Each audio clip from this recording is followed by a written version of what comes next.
يقول له طلب منا أن لا ندخل في سجالات مع اليوتيوبر أو المعلقين، فهذا آخر تدخل أو تعليق، إلى اللقاء. يعني شوف، يعطي التعليمات اللي تعطيه، يعني يكشف عنها. فأجابه المغربي: طلب منكم، أصبحتم تنفذون أوامر العسكر، أما نحن نقول ما في قلوبنا.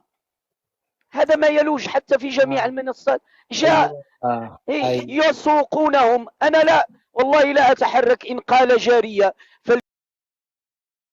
فالجارية مكانها القصر، أما البقر مكانه الزريبة. حلوه حلوه. فشتان بين من يعيش في القصر ويعيش البهبهة والفخفخة، وبين من يعيش في زريبة حيوانات النطيحة. وما أكل السبع، والسبع هو المغرب، وأنتم الليفت أوفر. الله المستعان والله. طيب يا ياسر، اذا انا هذه الان انا عرفت